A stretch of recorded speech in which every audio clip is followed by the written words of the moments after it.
Gracias, doctor. A continuación, tiene el uso de la palabra para formular su pregunta el diputado Rubén Moreira. Por favor. Son dos preguntas, una para el maestro Jaime Cárdenas. ¿Usted cree que en este momento hay una crisis en nuestro sistema electoral que considere pertinente y prudente un cambio de modelo de nuestro sistema de administración de las elecciones y nuestro sistema jurisdiccional en materia de las elecciones? Esa es la pregunta. Estamos en esa crisis como para en este momento plantearnos suprimir OPLES, tribunales, todo esto. Y para el maestro Cárdenas, una pregunta. ¿Qué opina usted de la distorsión que hay en el Senado, en la representación?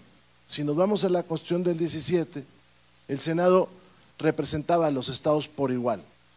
La inclusión de la lista, acá es uno de los temas que trató ahorita el maestro Medina, la inclusión de la lista genera una distorsión en relación a esa paridad de los estados. La inclusión de la minoría, la primera minoría, genera también una distorsión en cuanto a la representación, si se tratara de representación. Pensando en una supresión de OPLES y de tribunales, pues un golpe al federalismo, ¿no? A los estados. Pero por el otro lado, ya los estados no están representados en forma igual en el Senado. Y termino, esas son las dos preguntas, termino con una conclusión. Pareciera que pasarnos de la supuesta influencia de los gobernadores nos pasamos al otro extremo, la total influencia de los partidos políticos en la designación de todos los funcionarios y los cargos. Ese sería mi comentario. Tiene la voz el doctor Medina. Gracias. Agradezco la pregunta al diputado Moreira porque me da pie para hablar de un tema que dejé en el aire, que tiene que ver con la gobernanza electoral. A ver, permítanme explicarlo. El modelo de cómo se organizan las elecciones pasa por tres grandes preguntas: un órgano o más de un órgano, un nivel de gobierno o más de un nivel de gobierno y el tipo de elecciones, una elección o varias elecciones. A partir de las respuestas que se den a estas preguntas es como se mueve o se modifica la gobernanza electoral. En México, ¿cuáles han sido los cambios de gobernanza electoral? Voy brincando en la historia de 17, solo de 17, no me voy a meter con el siglo XIX para acá. Primer caso, el diseño que estaba en 17 a partir de los municipios que eran los organizadores de las elecciones y una calificación en sede política que era la Cámara de Diputados y la autocalificación en el Senado. 46, el establecimiento de la Comisión Federal de Vigilancia Electoral como órgano administrativo y la parte de calificación se mantuvo igual. Y ojo, 46 es la transformación y la creación del PRI y el inicio del civilismo en México. 77, producto del resultado de la elección presidencial de 76, un solo candidato, un solo partido, sin oposición. Fue la creación de la Ley de Organizaciones Políticas y Procesos Electorales, estableciendo una comisión nacional, la Comisión Federal Electoral, en el seno de la Secretaría de Gobernación y manteniendo la calificación política. Como verán, hasta ahí no cambió. ¿Dónde cambiamos?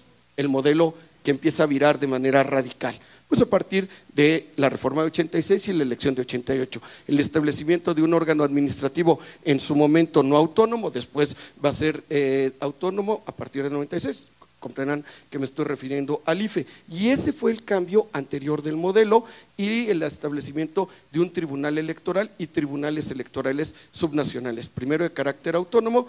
El doctor Gesto pasó en este elemento, podría él platicar hasta con más detalle que yo cómo sucedió esto, a la adscripción al Poder Judicial de la Federación, que es lo que hoy tenemos. Hoy tenemos un modelo doble, con un órgano administrativo, un órgano jurisdiccional, con una calificación de carácter jurisdiccional definitiva de todas las elecciones del país, lo cual, como bien dice el magistrado Oliveros, hace que lleguen a las salas finalmente del Tribunal Federal. Bueno, eso es lo que tenemos.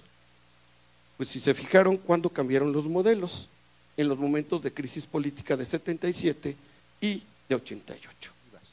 Tal vez lo que habría que discutir es cuántos senadores por estado, si son 4, 5 seguramente no le gustaría a la ciudadanía, 4, y esos que fueran elegidos por representación proporcional en cada estado, por representación proporcional. Sí, hay actualmente una distorsión constitucional, no hay una representación equivalente, hay entidades federativas sobrerepresentadas y otras subrepresentadas en el Senado de la República. Ahora, mi propuesta no es destruir, obviamente, el federalismo, como lo expuse cuando me tocó intervenir los 8 o 10 minutos que nos dieron de tiempo. Yo pienso volver pues a otro tipo de modelos federales. Por ejemplo, este tema de las leyes generales, algo debe ser discutido muy seriamente, porque se empezó a utilizar en la época que gobernaba pues el PRI, con Zedillo, o antes, ¿no?, con Salinas, y se profundizó, sobre todo con Calderón, y también el actual gobierno está empleando el tema de las leyes generales para absorber cada vez más competencias de los estados y de los municipios. Aquí yo creo que es importante tener, yo pondría 2 referentes. Por ejemplo, a mí me gusta mucho a nivel teórico, académico, el modelo alemán. En el modelo alemán hay facultades expresas de la federación, hay facultades expresas de las entidades federativas, de los Länder, no hay un 124 como en nuestro caso, y luego están las atribuciones concurrentes, pero en las atribuciones concurrentes puede legislar el Estado, si la federación no lo ha hecho. Y algo muy interesante del sistema alemán es que toda la competencia, por ejemplo, legislativa puede recaer en el Congreso Nacional, en el Bundestag y en el Bundesrat. Pero todo el ejercicio de las facultades, el ejercicio administrativo, la operación de las facultades es local, es estatal y municipal. Es decir, la federación solamente se ocupa del tema de la defensa, de la política exterior, de controlar los índices macroeconómicos del Estado, pero todo el ejercicio, la educación, la cultura, la salud, todos los temas, las vías de comunicación en general, ¿no?, salvo algunas que son de carácter federal, son estatales y las ejercen. Entonces, además hay un sistema distinto de distribución de recursos.